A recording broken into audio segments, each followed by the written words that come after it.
Ligue o Aldo, ligue o Aldo. Áudio ativado. Foi.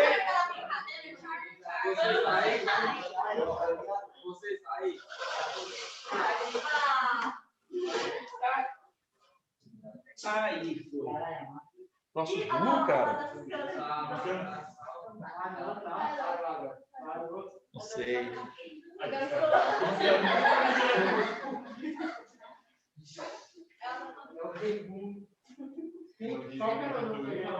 Agora deixa eu compartilhar a tela com a galera de casa.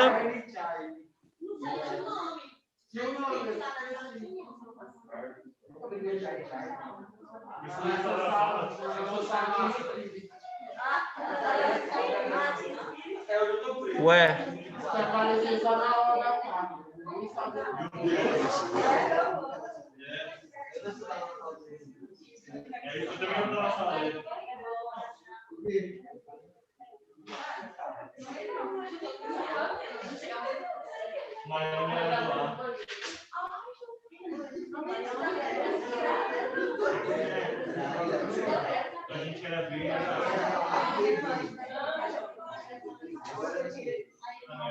Pessoinhas,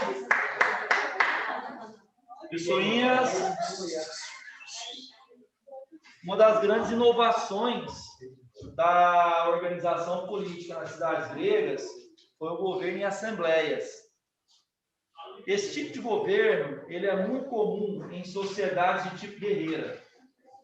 Isso porque os exércitos eram formados geralmente por um líder familiar e os homens daquela família.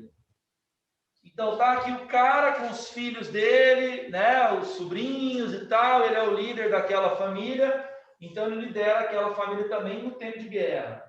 Cada uma dessas lideranças, cada um desses chefes de família, eles compõem então um conselho para poder tomar as decisões na hora de atacar, na hora de recuar, declarar uma guerra, declarar paz, enfim.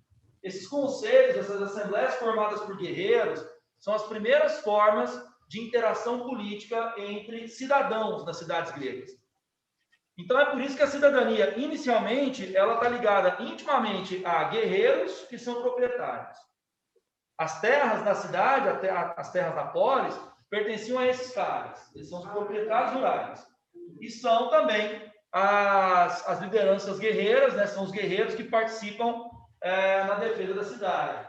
Essa camada, então, ela compõe aquilo que eu chamei no slide passado de aristocracia, né? Ou seja, é a camada dominante, nobre e proprietária de terra, tá? Beleza? Em Atenas tem uma palavrinha específica para ela.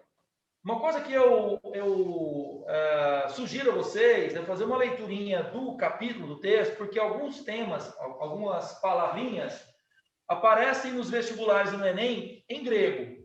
Tá? Então, por exemplo, esses termos como eupátridas, elieu, areópago, são palavrinhas que vão aparecer nas questões dessa forma aqui mesmo. Tá? Embora a gente tenha alguma tradução, embora a gente tenha ali algum significado que poderia substituir, os vestibulares preferem trabalhar com as palavras da maneira como elas aparecem aqui. É a canseira do conteúdo grego, é ter que se ligar nessas palavrinhas. Tá? Então, vez ou outra, isso aí pode dar uma enrolada para vocês. Bom, essas assembleias, então, né, com o surgimento da aristocracia, elas se organizavam da seguinte forma: ó, os mais velhos, os anciãos, aqueles que foram guerreiros e que agora são respeitados porque são velhos, nessas sociedades antigas dá-se um valor muito grande à experiência, viu? Nas sociedades antigas, por exemplo, a grega, a espartana, ou também outras civilizações, ser velho dava uma autoridade muito grande à pessoa devido à experiência acumulada. É algo até meio, né, esperado. Naquela época você vivia pouco, então como que era que você era considerado velho? Muito boa pergunta. Pessoal, não sei se vocês ouviram, qual é ali uma data limite, né, para ser considerado velho, né? Já que a expectativa de vida realmente é muito baixa. Vamos falar dessa expectativa de vida. Um grego médio, nessa época, vive em torno de 45 anos. É a expectativa de uma pessoa comum, né? Pessoas da nobreza viviam mais, porque têm condições melhores, né? Isso fica mais aparente. Tanto é que na cultura grega mais arcaica, né, nos tempos ainda antes da formação das polis, havia uma espécie de idolatria a uma dita morte honrosa, né? O primeiro sentimento de areté que se desenvolve na Grécia. Eu não sei se o professor de filosofia, o João, vai tratar exatamente desse tema com vocês, a areté grega. Eu vou tentar aqui adiantar alguma coisa para, né, de repente, suprir. Se ele vai tratar ou não, não sei. Areté é o sentimento do grego que dá para a gente aproximar com o conceito que nós temos de patriotismo, nacionalismo, alguma coisa assim. É claro que eu estou aproximando, porque o conceito de patriotismo moderno, contemporâneo, não é a mesma coisa da areté grega. Essa tal areté é esse sentimento de entrega, de ser filho da cidade. O cara se sente filho da polis. No mundo antigo, morrer jovem em batalha era considerada a morte ideal, a morte heróica. Tanto é que o cara que morre nessas condições tem reservado para ele os Campos Elíseos no Hades, que é o lugar dos heróis. É uma morte heróica. Os Campos Elíseos são um pouquinho diferentes do limbo, para onde vão as pessoas comuns. O limbo, as pessoas ficam vagando nas sombras. Campos Elíseos é a versão grega de Valhalla.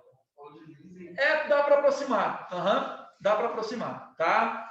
Note que os gregos não trabalham com categorias que são cristãs, né? Por exemplo, céu, inferno, esse tipo de coisa não aparece, tá? Então, morria-se muito jovem nesse período mais pré-homérico, homérico, né? Na casa dos 30 anos. Aquiles, por exemplo, estava mais ou menos com essa idade quando a Guerra de Troia estourou, né? Agora, quando a gente pega já na época clássica, essa expectativa do homem comum vai para 45, e aqui nessas assembleias, 60 anos é aquela data limite para você começar a ser considerado um ancião, tá? 60 anos. Tanto na sociedade grega, na sociedade romana. Por exemplo, a assembleia aqui do Areópago, né, que é o Conselho de Anciãos de Atenas, é uma assembleia composta por atenienses com mais de 60 anos de idade. Tá?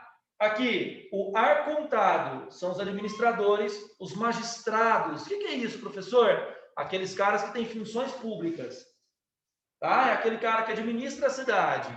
O sistema ateniense de poder era chamado assim, ó, de arcontado. São esses caras que botam a mão mesmo na massa, são eles que definem os rumos políticos da cidade. Eles são uma espécie de poder executivo em Atenas, ok? O Elieu é o tribunal. O tribunal, ele é uma instituição ligada aos velhinhos. Atenas, por enquanto, na aula de hoje, não terá ainda leis escritas. Isso aí vai ser para a minha análise da semana que vem, quando eu vou analisar a democracia ateniense com vocês. Tá? Aí a gente vai partir do zero, das primeiras leis escritas, até a democracia, no sábado que vem. Bom, esse tribunal, ele era um tribunal que pendia muito para a lei dos eupátridas, né? Daqueles das camadas dominantes. Ou seja, a lei era um privilégio, a lei só era conhecida pelos mais ricos e pela nobreza. Então, não é um tribunal da maneira como a gente conhece agora, né? Aquele tribunal que parte da ideia de uma justiça que seria cega, né? Que não veria a quem está julgando. Né? Aqui não é muito bem isso. A eclésia é a assembleia dos cidadãos votantes, ou seja, todo homem em idade militar pode participar da eclésia. Geralmente, os homens que participam da eclésia participam a partir dos 30 anos de idade. É o que acontece em Esparta também, nas assembleias de cidadãos. Então, esse número, 30 anos, ele está ligado ao número de maturidade na Grécia, que é quando o cara vai construir uma família, é quando o cara vai ter filhos, vai cuidar do seu patrimônio. Isso porque na mocidade, o homem que é cidadão, invariavelmente está envolvido com o exército, tá? Essas sociedades antigas na Grécia aqui, todas elas são guerreiras. Nós não temos, assim, aquela coisa tão bem definida como alguns livros didáticos querem. Tipo, Atenas, todo mundo é artista e filósofo. Esparta, só tem gente com arma na mão e matando os outros, aquela coisa toda. Isso, na verdade, isso é uma simplificação bem grosseira, tá? Atenas, por exemplo, salvou a pele da Grécia toda na guerra contra os persas. A maior marinha de guerra da Hélade era a ateniense, não era a espartana. Né? Só para a gente poder pensar que Atenas também tem força militar.